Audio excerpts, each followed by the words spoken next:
entra para mim muito na conta de opções de escalação.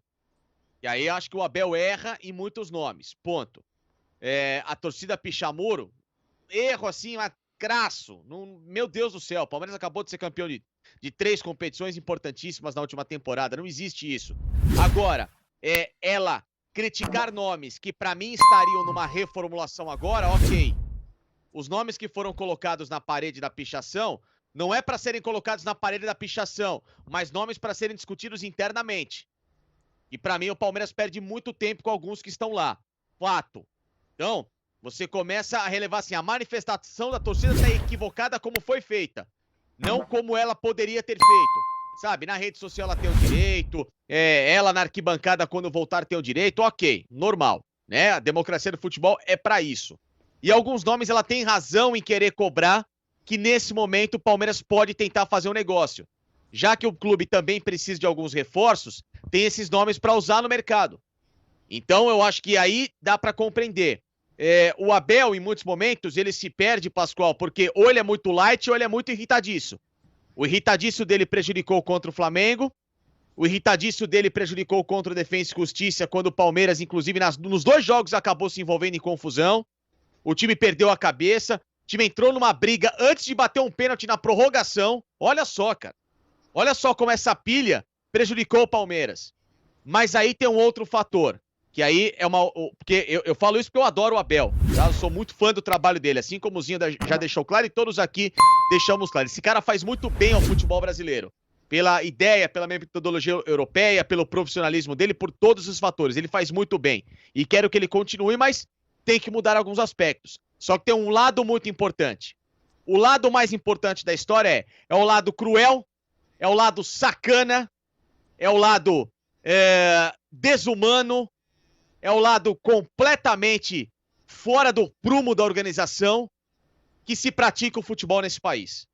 Porque o que estão fazendo com os clubes nesse país, e principalmente que o Palmeiras tem sofrido, com o número de jogos em excesso, com um calendário completamente ridículo, do avesso, um calendário fora do, sabe, não entra na minha cabeça o que estão fazendo, jogando um jogo na quarta, um jogo na sexta, um jogo no domingo, vai ter um jogo na quarta. Gente, pelo amor de Deus, por isso que eu falo que essas federações que lidam aqui com o futebol do Brasil, elas precisam acabar de uma forma urgente.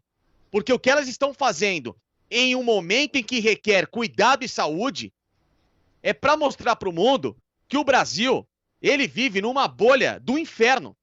Porque não é possível que um clube jogue uma decisão no domingo, com prorrogação 11 horas da manhã em Brasília, com calor, aí ele vai jogar uma outra decisão na quarta-feira, aí ele vai jogar um clássico de campeonato paulista na sexta-feira, 10 da noite, para jogar um jogo em Ribeirão Preto no domingo. Tudo isso com menos de 72 horas de intervalo, que é o recomendado pela FIFA. Eles estão contra a lei. Eles estão burlando a lei do Estatuto do Torcedor. Então, enquanto a gente tiver esse tipo de organização no futebol brasileiro, como é que a gente vai querer cobrar qualidade? Seja do Palmeiras, seja do Flamengo, seja do Atlético, não dá. Não dá, é desumano. O Palmeiras hoje jogou com um time totalmente reserva. E eu sou a favor, nesse exato momento, se a diretoria do Palmeiras tiver moral e peito, como ela pode ter, nesse momento, de abandonar o Campeonato Paulista com seus jogadores titulares. E jogar só com o time reserva. Dane-se a competição, dane-se o que pensa a Federação Paulista, ela pensar na saúde dos seus próprios atletas. Recuperar o time, colocar todo mundo numa pré-temporada e pensar num Campeonato Brasileiro e na Libertadores. Deu fora do Campeonato Paulista. Se é preciso fazer uma liga pirata, ou uma rebeldia, ou uma atitude de Superliga, como era o assunto anterior, vamos dar o primeiro passo. Acabar com o Campeonato Estadual nesse formato. Não dá para se jogar um campeonato desumano, cruel e sacana com a saúde dos atletas, como é o Campeonato Paulista. Professor, o problema do Palmeiras é o Abel? O problema do Palmeiras são aqueles jogadores que estão lá com o nome pichado no muro?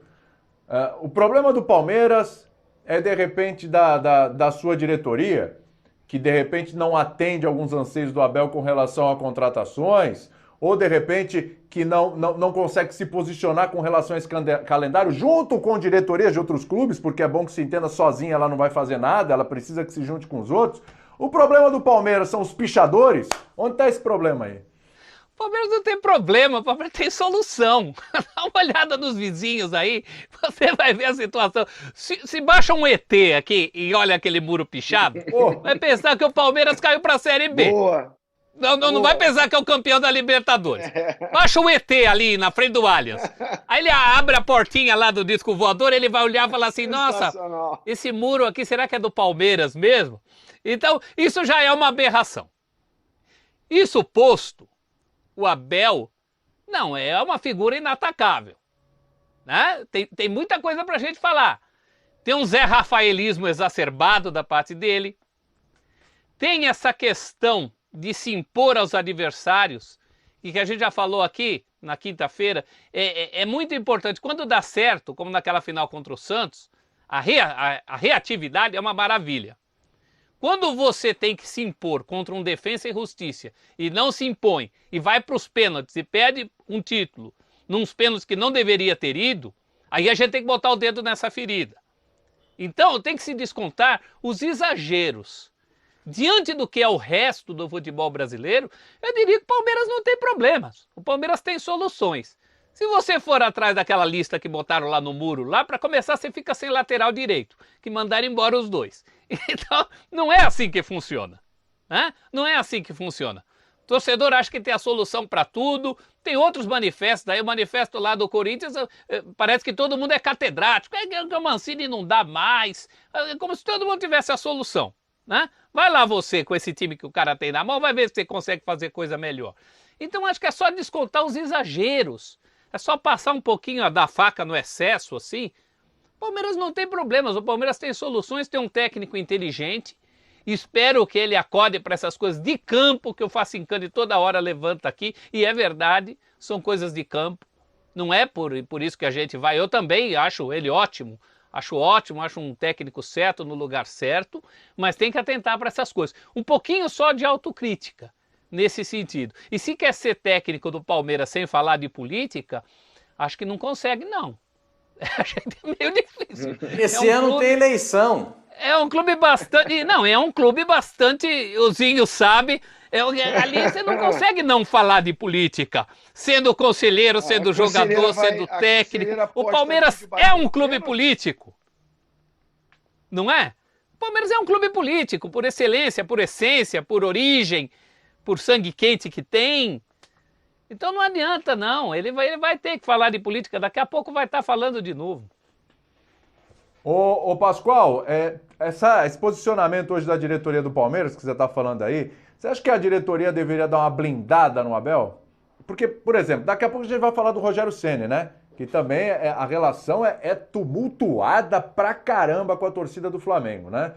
Joga um jogo bem, o outro vai mal, já era, esquece, já não presta mais, enfim, etc. Mas tem lá o Marcos Braz que até já se posicionou e tal, não, calma, não vai trocar não, tá indo bem, tá dando certo e tal, enfim. Precisa dar uma blindada no Abel ou não precisa fazer isso? O que você acha? Eu acredito que o Abel tem a simpatia do torcedor do Palmeiras. Né? Ele ganhou títulos importantes com o Palmeiras na última temporada. Eu acho que ele tem a simpatia do torcedor do Palmeiras. O torcedor do Palmeiras só pediu para ele voltar a ser aquele Abel. É só isso. O Abel que mexe no time e consegue tirar proveito. O Abel que consegue encontrar soluções dentro de uma partida. Como ele diz, entre o romântico e o pragmatismo. Ele tem que flutuar entre isso e encontrar a melhor situação para cada jogo. Então, vai jogar contra o Aliança lá em Lima. Então tem que botar um time que saiba jogar se impondo em campo, se impondo técnica, taticamente e fisicamente diante de um adversário que a gente sabe que não é tudo isso. Então são situações, mas ele vai ter alguns problemas porque não tem jogador de velocidade pelo lado do campo. Como é que não tem? Como é que não tem? O Wesley não está lá, o Rony não está lá? Como é que ele não tem jogador de velocidade pelo lado do campo? Então eu acho que a torcida do Palmeiras tem carinho com o Abel, ponto. A diretoria do Palmeiras está deixando muito o barco correr. É aquele negócio, se você está numa corrida de cavalo, você tem que levar o cavalo aqui, ó, pertinho de você, né? Porque lá na frente, o jockey sabe onde é que ele vai botar o cavalo para correr. Isso é normal que aconteça. Quando você solta a rédea, você perde um pouco do controle. O cavalo vai do jeito que ele quer. Quando você está aqui, ó, e o cavalo pertinho de você, o bicho vai que vai para te levar para a vitória. E é isso que a diretoria do Palmeiras tem que fazer. Puxa aqui a rédea, fala, tamo junto. Ó, Abel, a gente tá junto com você. Você é um cara vitorioso e a gente tá junto com o Abel, com o Palmeiras e com o torcedor. Tem que estar junto com todo mundo. Eu também não concordo com esse negócio de pichar muro. Não concordo. Concordo porque eu acho um desperdício de dinheiro. Porque ali no muro não vai adiantar nada. A manifestação no muro não adianta nada. Zero de aproveitamento. Mas provocou reação do Abel. Já é. Quem queria provocar uma reação, conseguiu. Provocou a reação do Abel. E a reação do Abel vai provocar uma reação dos dirigentes do Palmeiras. E isso é absolutamente necessário nesse momento. Concordo com o Facincani. Claro que eu concordo. Jogar um jogo a cada 2 dias, um dia sim, um dia não, um dia sim, um dia não. O que é isso, gente? O que é isso? É esfolar o jogador. E o Palmeiras está encontrando qual fórmula? Botar os meninos para jogar. Ontem jogou o Giovani, um jogador que tem 17 anos. É do Sub-17. Jogou. Canhotinho, jogou aberto pelo lado do campo. Aliás, acho que dessa novíssima safra do Palmeiras, é o jogador que tem melhor solução técnica. Um jogador que sabe driblar, sabe chegar na frente, bate bem na bola, mas ele tem 17 anos, então tudo isso é muito novo para ele. Ele tem que entrar dentro de uma situação, de um clube, um time mais arrumado, para ele poder render mais.